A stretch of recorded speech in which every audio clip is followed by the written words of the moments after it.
timeout is sponsored by Augie's Locker Room.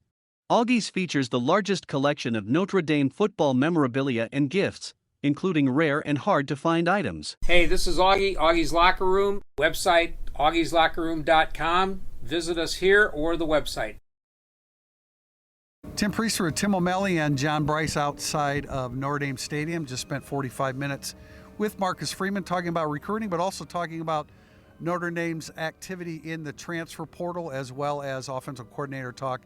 And Lauren Landau is Notre Dame's new strength and conditioning coach. Let's start, guys, with the transfers. 3 on offense: Leonard, Mitchell, Collins. 2 on defense: Clark, Oben, and a kicker, Jeter. And Notre Dame's a better football team already because of these 6 players. I'm going to channel Marta Biaggi because this is also logic. Graduate transfer kicker forever. That's going to keep happening because there have been a lot of football coaches going through here relying on on touted freshman kickers coming in. You can't put your program on that anymore. They're going to keep bringing in. They might not always bring in a graduate transfer quarterback. They're going to bring in a graduate transfer kicker every single season to Notre Dame. Yeah, Marcus Freeman was pressed as to whether this was the last time he would go with a graduate transfer quarterback, and of course he's not going to paint himself in that corner. I think he'll probably lean that way moving forward after Riley Leonard. But Riley Leonard, again, a really good fit for Notre Dame. I asked about the wide receivers, JB. I call them bigger receivers. Mitchell really isn't a bigger receiver. He is over 6'1", but Collins certainly is. What do you see those guys bring to the wide receiver room? Well, obviously Mitchell brings a lot of speed, and that's what Marcus Freeman talked about the most when he addressed him. And I think that's the one thing, speed translates. Speed plays at any level. The FCS level, the Group of 5 level, the Power 5 level. Notre Dame has done wonders to improve its overall team speed, even starting with Marcus Freeman's 1 year as defensive coordinator. It really began there. But Notre Dame is still continuing and must still continue to enhance its speed. I thought Clemson in that November game showed that it still had more defensive speed than what Notre Dame's offense could handle. That's a big part of that. Mitchell is a big part of that. They need some bigger bodied guys that Riley Leonard can then develop trust with, the way that we saw Sam Hartman develop that trust last August with Jaden Thomas, and then Jaden just couldn't stay healthy. So that, to me, those 2 guys specifically are what they bring. And then one other note about Riley Leonard, he is an older guy, but he's not a graduate transfer, which Marcus Freeman said ties into the fact that they're having a little bit more leeway with admissions. Not necessarily that anything's being relaxed, but the way it was put to me very emphatically, we now know. We don't waste time if we're not going to be able to get a guy in. We can figure out really quickly if we can get a guy in and continue the recruiting process. Yeah, they got a jump on that process, and they're not done. I don't think they're done. There's still some spots that they need to fill. But Tim, on the defensive side of the ball, R.J. Oben, I think, is a really fascinating player. I've said that he's built like a strong side end, but he plays like a rush end. Marcus Freeman kind of left the door open as to exactly where he might end up with Notre Dame. Yeah, I think the door would be wide open if they had a starting strong side end, because then you could put him at Viper, because as you said, his skill set might be for Viper. But we just talked about on our recruiting podcast when JB and you mentioned, hey, maybe Bryce Young could help out R.J. Oben at strong side defensive end. I mean, we're slotting him there because that's where the need is right now. Anybody else would be like Aiden Gobira coming off of injury, Brendan Vernon not coming off of a serious injury, but a redshirt freshman again. That's the spot for him to start, I believe. And then you asked specifically, is Jordan Carter nickel or safety? Because we've started to wonder in film reviews. He did say nickel. I believe that means they're going to need another safety as well. I love a Don Schuler. You like Luke Talich a lot. They like Ben Minnick. You still need a veteran safety to go with Xavier Watts just to be safe going into the season. I mean, you have a defense that knows what it's doing. It'd be great to have one more veteran presence. I was critical of Jordan Clark in a film review. I stand by that until I see a little bit more. Marcus Freeman mentioned him in the same light as Thomas Harper. I just don't see that right now, but how do you think he can help Notre Dame, JB? No, you don't see that yet from him on film, but you also don't expect to ever regret taking a guy of that caliber with those genetics, with that football IQ that's already played at a Power 5 level, some, not a ton, but has played at a Power 5 level, and again, understands the game. And so I think he'll be a special teams guy. I think he'll compete and battle there at nickel.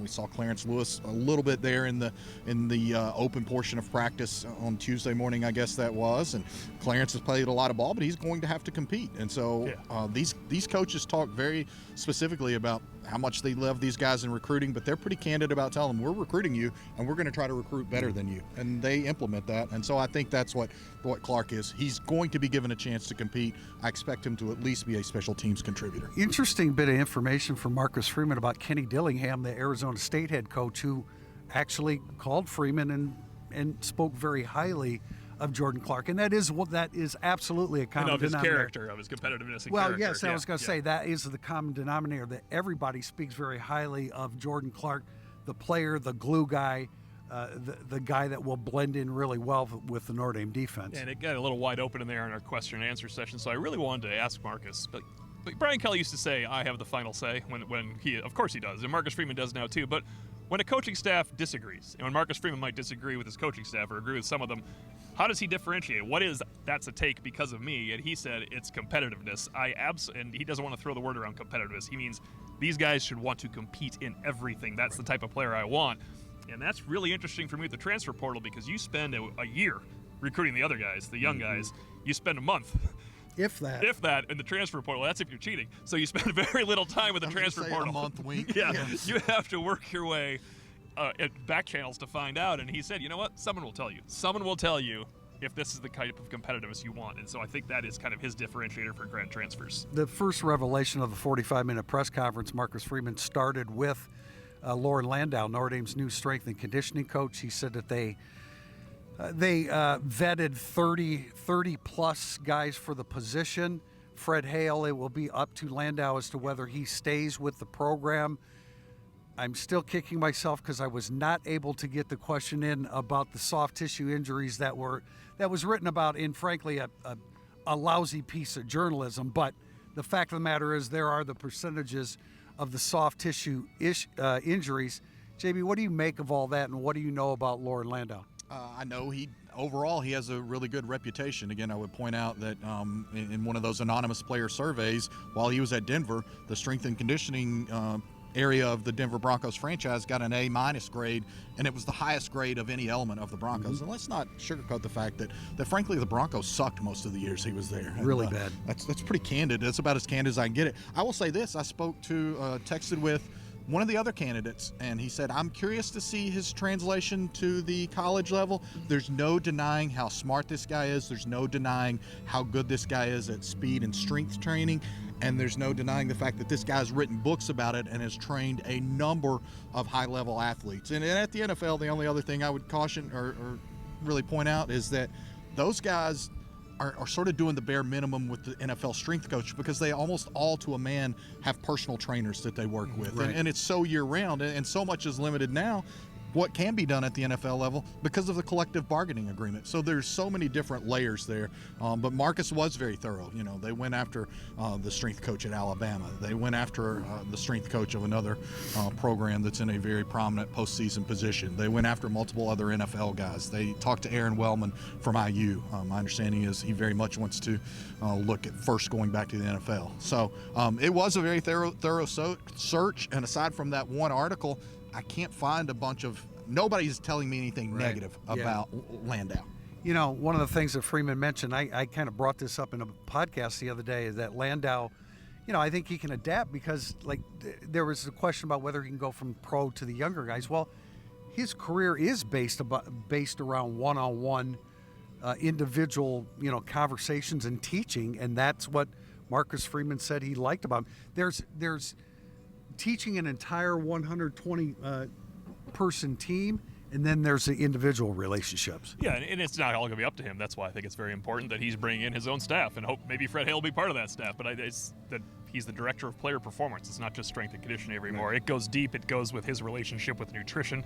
It was a leadership position when Brian Kelly said it in 2010 when he brought in Paul Longo. Imagine the level of the leadership position that director of football performance is now compared to them, and everything that has to go into it. And I thought there was good points brought up in our podcast. I don't want to jump all over them here, but look, there's some guys on this upperclassman here that are willing to meet you way more than halfway, and that is going to help his assimilation. And all the freshmen have to learn. They don't. Most of them don't know how to eat. Christian Gray's talking about all he eats is Airheads. That had to stop too. I mean, the young kids are hard to teach with this. They will come along in the program. Yeah. Lastly, we talking about offensive coordinator. There's no timetable on that.